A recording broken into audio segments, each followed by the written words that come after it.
Hare Krishna. Thank you very, very much for inviting me for this very wonderful session on yoga in the August gathering of so many revered, wonderful personalities. I had just the opportunity to hear a little bit of Mahopadhyaya Bhadreshadas Swamiji from Swaminarayan Research Institute. And indeed, it was delectable and very, very wonderful to hear those words and verses from Bhagavad Gita. And indeed, I hope to be with you for the next 10 or 15 minutes. Mine is an acceptance at a very short notice. I will try to do justice to it to the best I can on the topic of reaching bliss with yoga. So, without much ado, the Vedas tell us, Raso Vaisaha Rasam Hi Evayam Labdvananda Bhavati, that there is a great rasa, taste, humor in achieving the goal of life, which is ananda, bliss. And spirit souls are essentially constituted as Satchitananda, eternity, knowledge, and bliss. They are made out of ananda and bliss. And therefore, by nature, by their very nature, they are blissful, actually by their constitution. But unfortunately, in this world of matter, you will see that people are seeking happiness. Bhakti Vinoda Swami Prabhupada, the founder of the International Society for Krishna Consciousness, told us the nature of the soul to seek ananda. But it is put in the wrong place, in the wrong situation, and it is trying to elicit and get that ananda from the material situation, and it is very pathetic. It's pathetic. So the different types of endeavors made in this world for achieving happiness, sometimes for people who know the Bhagavad Gita well and who have experienced this ananda, sounds very pathetic. Because you see, today's happiness is mostly on the basis of the body and the mind. Indriya Sukham, on the basis of the gratification of the senses. But great thinkers have known that there is something more to life than this material happiness of the senses. Even Greek philosophers like Aristotle, he is known to have said that happiness is the meaning and the purpose of life and the whole aim and end of human existence. And somehow or the other, over a period of time, they have missed it. And it's very difficult to tell people certain types of things that may be a little above sensory experiences and to convince them about it. Today, because of neurosurgery and because of advances in science in various fields and medical science, etc., they are thinking that consciousness comes from the brain, and they are thinking that all these things, all these feelings and happinesses can be adjusted by chemicals. And they're talking about certain chemicals that are generated, dopamine, endorphin, serotonin, oxytocin, and they'll go on talking about different types of chemicals that can generate different types of happinesses for you. And this is the very low level material level of understanding of happiness. The Greeks, apart from Aristotle, others also had that there is material happiness like this. They call it hedonia, hedonistic living. But there is also eudaimonia. There is another type of completely different type of nature of happiness, which is permanent, which is eternal. But they did not know much about it, but they know that it existed. And they talked a lot about it. Today, you have United Nations organizations talking about happiness index. Bhutan, you have happiness index. Jigme Singh Wangchuk, the king, instituted happiness as the main factor of prosperity, not the GDP. And then he even evolved the whole formula. And since they did it, the United Nations has accepted it. And it has got gross national happiness index today. So obviously, happiness is something definitely very, very important.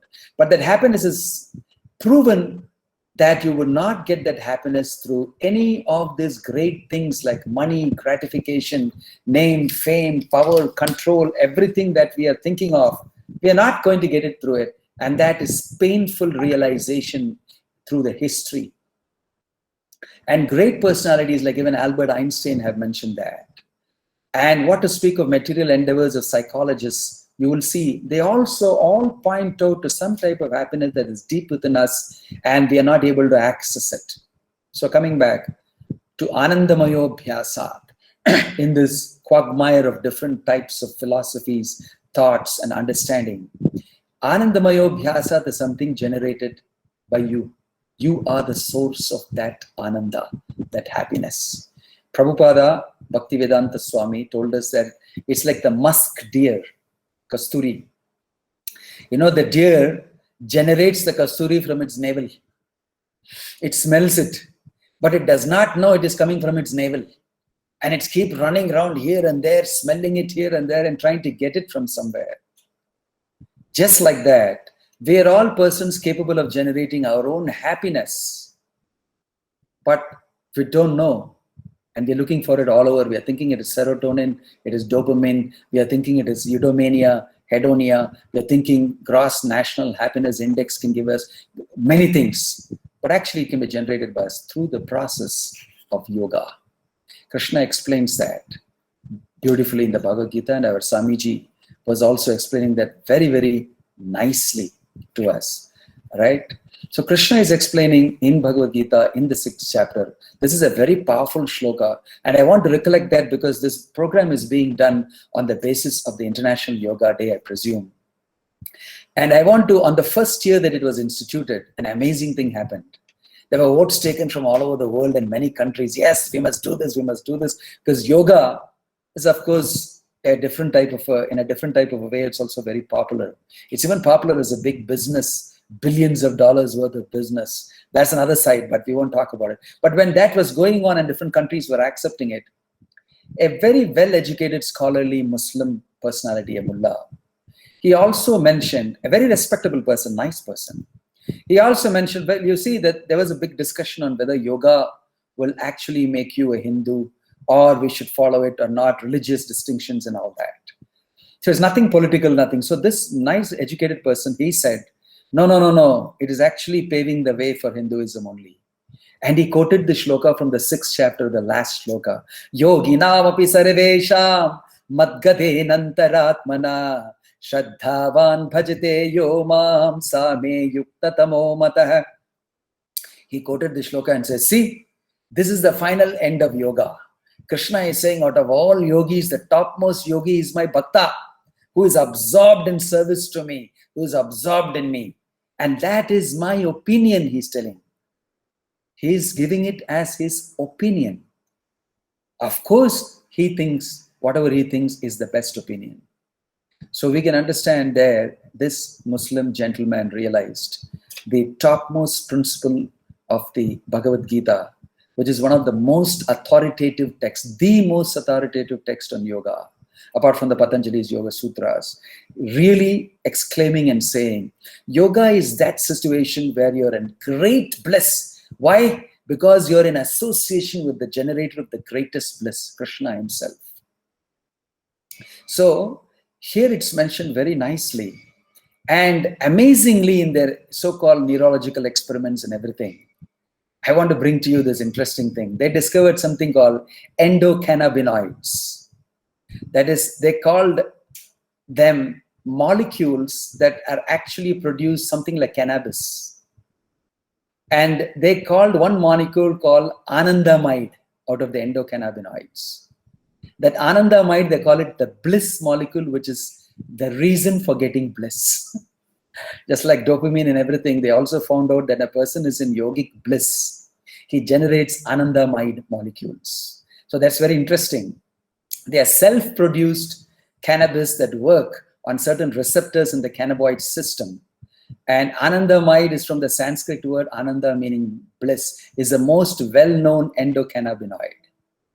So I think very soon, even in science, they will find out some symptoms of chemicals and other things and end up with understanding the bliss. And what is that bliss? That bliss is described so beautifully in Bhagavad Gita in many places. The bliss of devotional service to Krishna, the bliss of devotion in association with Krishna, the bliss enjoyed by the gopis, the gopas, Nanda Maharaj, Yashoda Mai, and all of them in association with Krishna in Vrindavan. Very high class pleasure of Madhurya Rasa, Sakhya Rasa, Vatsalya Rasa. I said, Raso Vai Saha Rasam Hi Eva Ayam Latvananda Bhavati. That relationship with the Lord in yoga. Yoga means being in connection with the Lord. To put it very simply, being in your original connection with the Lord. And that bliss described in the Bhagavad Gita, repeatedly mentioned by Krishna, right up to the 18th chapter. In the 9th chapter also he says, Manmana bhava madbhakta madhyaji mam namaskuru mameveshji yuktvaivam atmanam matparayana. Again in the 18th chapter also he speaks about Manmana bhava madbhakta madhyaji mam namaskuru. It's an invitation for falling in love with Krishna. I call Bhagavad Gita the greatest love story, the saga of love, the yoga of love, of the soul with the Supreme Lord. So actually Ananda bliss is about love, prema, with the Supreme Lord. Achieving that prema gives you the topmost bliss. And the enjoyment that we have in this world should not be confused with that type of Ananda. That is spiritual bliss at the highest level, devotional bliss at the highest level. Happiness is what we are trying to get out of matter and out of gratification with matter. So on this yoga day, I would pray to Lord Krishna that all of us aim for the topmost yoga of bhakti, of devotion to the Supreme Personality of Godhead Krishna, as per the direction of the Bhagavad Gita, as per the final conclusion of Krishna in the 18th chapter. Shunume paramam vachaha. I will give you the supreme instruction. And he tells Manmana bhava madbhaktaha madhyaji mam namaskuru. And he also declares in the 6th chapter that my devotee is the greatest yogi.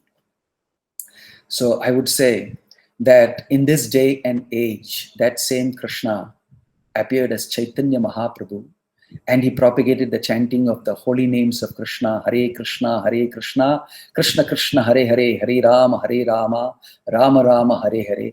Bhakti Vinoda Swami Prabhupada carried this great prema through the holy name all over the world and introduced everybody to the highest form of yoga, Bhakti Yoga, by chanting the holy names of the Lord, reading Bhagavad Gita and the Srimad Bhagavatam, and developing our love for the Lord as the greatest bliss, Satchit Ananda.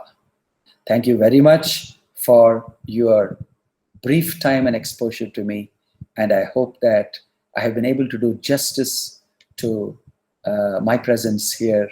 So thank you very much for all your association, and please excuse me for my brevity and for my quickness.